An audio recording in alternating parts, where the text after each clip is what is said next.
오늘 하나님께서 우리에게 주시는 말씀은 마태복음 5장 27절에서 37절입니다. 마태복음 5장 27절에서 37절을 교독하겠습니다. 제가 먼저 27절을 봉독합니다. 또 간음하지 말라 하였다는 것을 너희가 들었으나 나는 너희에게 이르노니 음욕을 품고 여자를 보는 자마다 마음에 이미 간음하였느니라.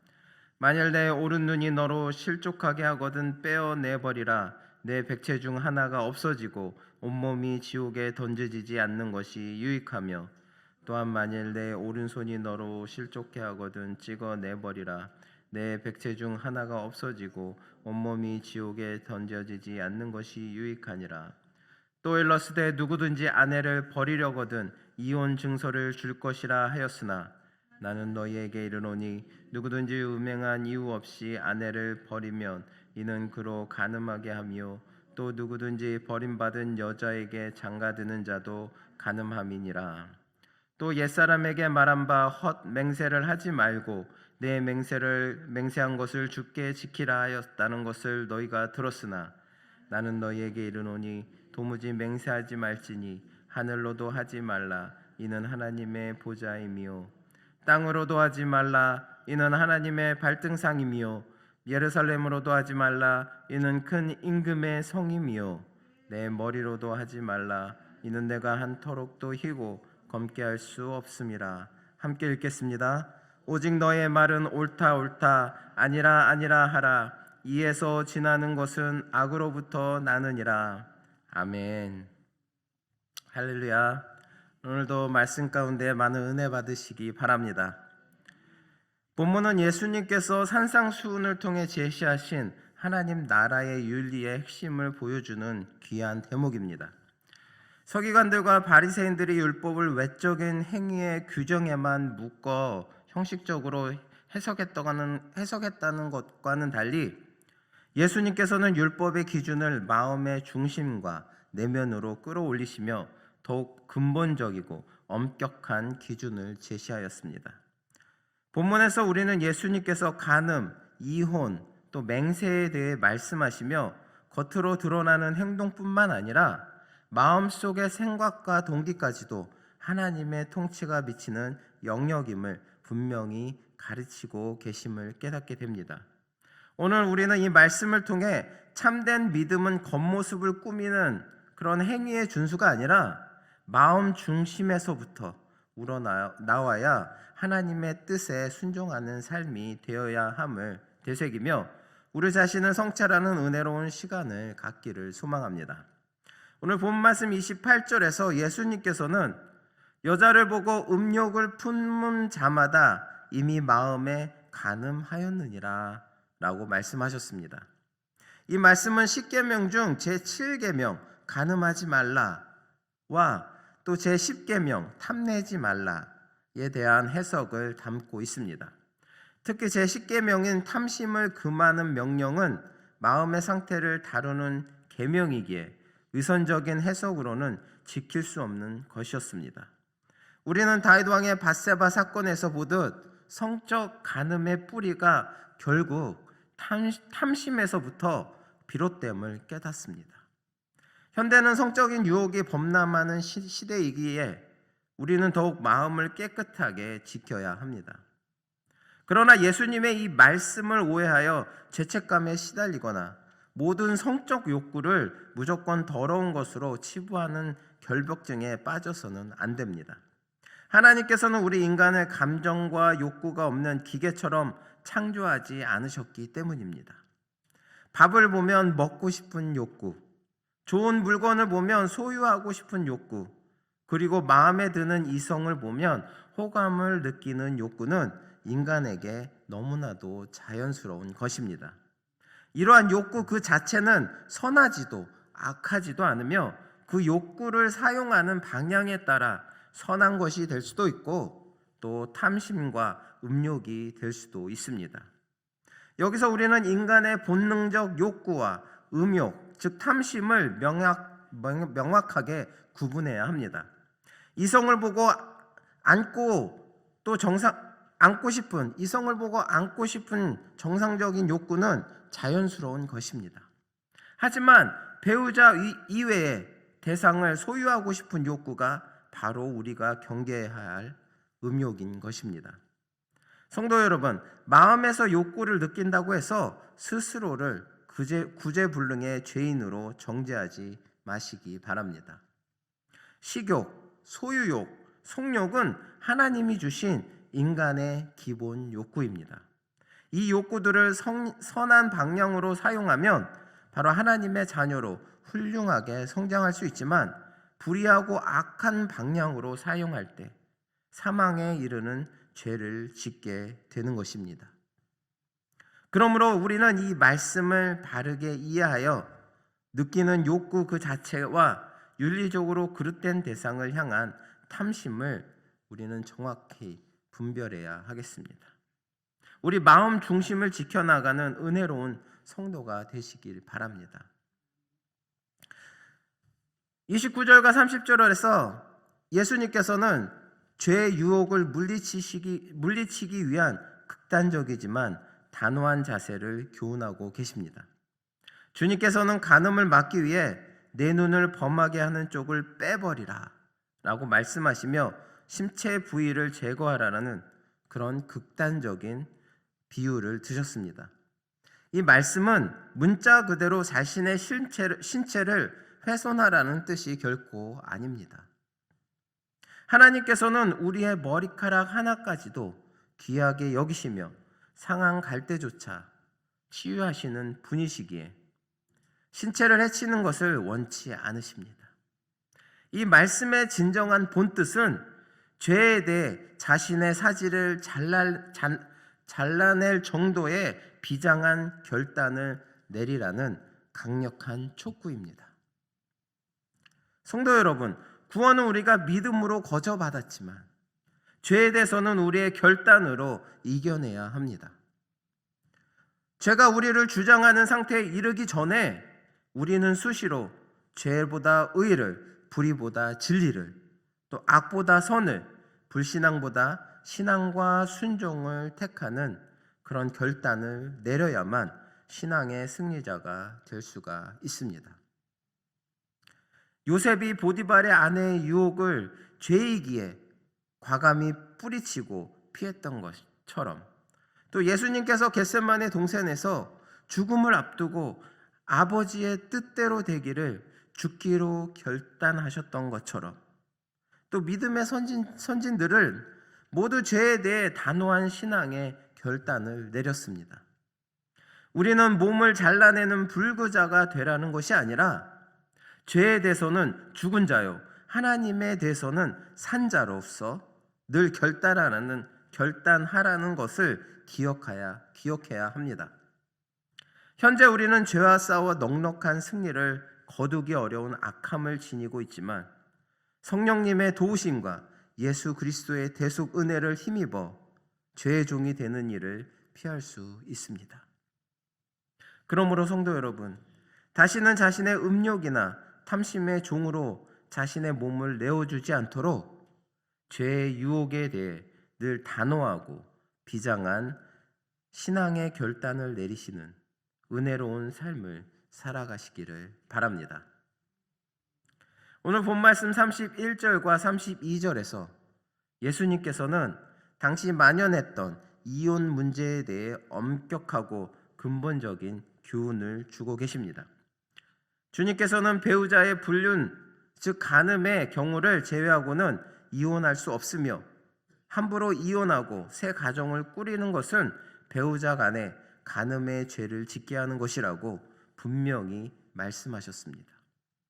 이혼 문제가 이스라엘 사회에서 심화된 것은 포로 시대 이후, 특별히 예수님 당시에는 부유하고 권력 있는 사람들이 다른 젊은 아내를 얻기 위한 수단으로 이혼 증서를 써주고 아내를 내쫓는 그런 악용 사례가 성행했기 때문입니다. 예수님께서는 이러한 무분별한 이혼을 금하셨는데, 그 이유는 가정이란 사람이 세운 제도가 아니라 하나님께서 친히 세우신 거룩한 제도이기 때문입니다. 성도 여러분, 가정은 단순히 개인의 만족을 위한 단위가 아닙니다. 가정은 가장 효과적인 신앙 교육 기관이며 교회의 든든한 기반이요, 또 하나님께서 자기 백성을 낳고 양육하시는 구속 섭리의 중요한 산실입니다. 가정 생활이 혼란한 사람은 교회나 사회에서 그 역할을 온전히 감당하기 어렵습니다. 또한 한번 이혼을 경험한 사람이 다시 온전한 가정을 이루는 것이 쉽지 않으며 되려 이혼을 반복하는 경우가 많습니다. 그러므로 가정은 성도들이 마음대로 해체하고 다시 세울 수 있는 가벼운 제도가 아닙니다. 결혼 서약에서 목사님 앞에서 한 맹세대로 배우자의 마음과 몸이 온전히 땅에 떨어지지 않는 한 그 수완이 닿을 때까지 동고동락하는 것이 바로 하나님 앞에서 성도가 마땅히 지켜야 할 바른 가정생활임을 기억하시기 바랍니다. 그러므로 하나님께서 이루어주신 그런 가정, 또 하나님께서 복 주시는 가정을 저희들이 끝까지 이끌어가며 어떠한 어려운 상황과 힘든 상황 속에서도 서로 의지하며 또 하나님을 바라보며 온전히 하나님께서 이루고자 하는 그런 가정의 모습으로 이루어 가시는 은혜가 있으시기를 바랍니다. 마지막으로 33절부터 37절까지의 말씀은 맹세에 대한 남용과 오용에 대한 예수님의 엄중한 경고를 말씀해주고 있습니다. 당시 유대인들은 종종 하나님에 대한 맹세를 지킨다는 명목으로 악을 행했으며 또 성전이나 특정한 대상을 걸고 맹세하면 그 맹세가 효력이 있다고 믿어서 맹세를 남발했습니다. 맹세는 본래 계약관계에서 언약의 확증을 위해 사용되었습니다.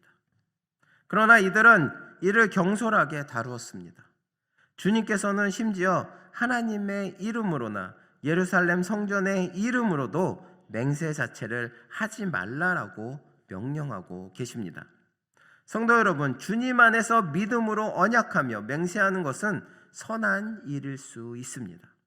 그러나 사소한 개인적인 일에 하나님과 교회의 이름을 걸고 맹세하는 것은 하나님의 주권에 대한 도전이자 모독죄가 될 수 있음을 깨달아야 합니다.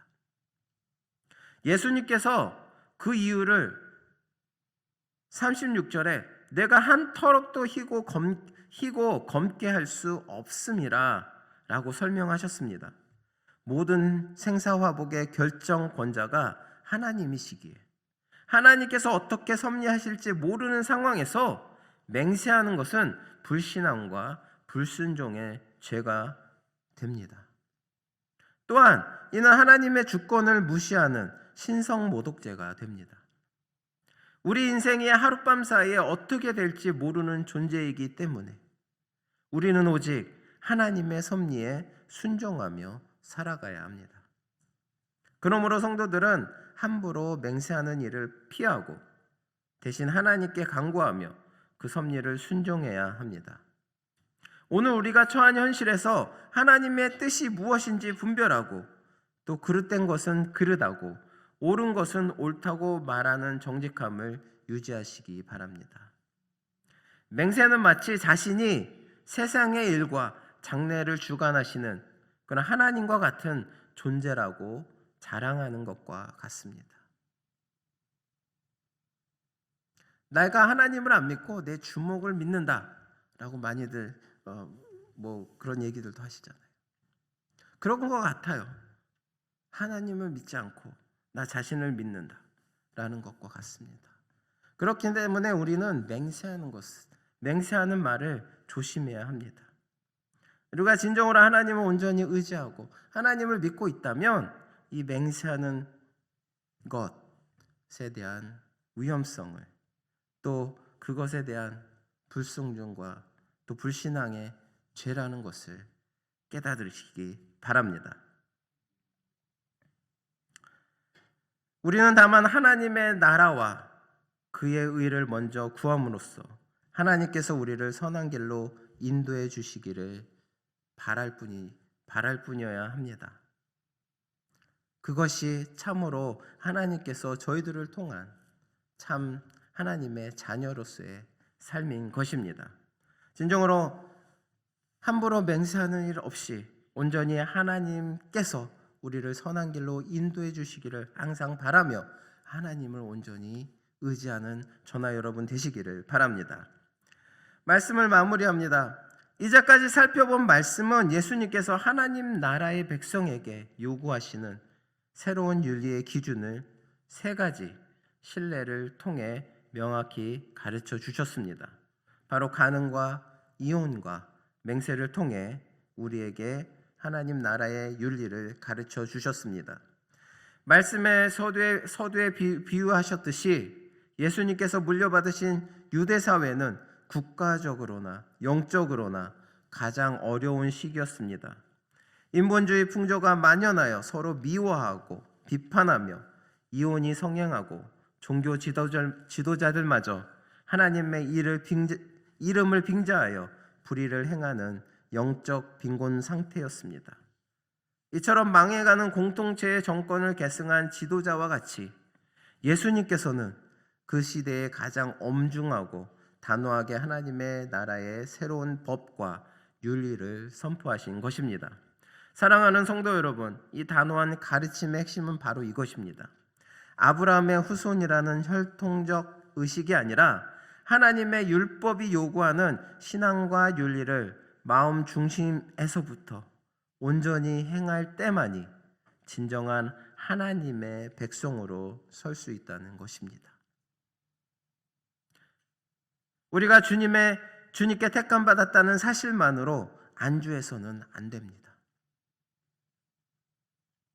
예수님께서 간음의 생각을, 맹세의 경솔함을, 이혼의 무분별함을 뿌리 뽑으려 하셨던 것처럼 우리 역시 그 계명과 교훈을 바르게 이해하고 그 뜻대로 우리의 삶 전체를 새롭게 세워 나가야 할 것입니다. 오늘 말씀을 통해 우리의 생각과 동기 또 말과 행동의 모든 영역에서 하나님의 주권을 인정하고 겉모습이 아닌 마음 중심에서 우러나오시는 그런 순종으로 주님의 성전과 교회를 바로 세워나가는 은혜로운 성도들이 다 되시기를 바랍니다. 하나님께서 주신 계명은 우리의 겉모습이 아니라 우리의 속에서부터 변화되기 원하셔서 주신 계명들입니다. 예수님께서 오셔서 그 율법을 폐하러 오신 것이 아니라 완전하게 하러 오셨다라고 말씀하셨습니다. 이 시대의 바리새인들과 제사장들은 그 율법을 겉으로 행하는 데에만 치중해 있었습니다. 하지만 예수님께서는 그 겉모습이 중요한 것이 아니라 네 마음 속에서 우러나오는 계명을 지켜야 한다고 말씀하셨습니다.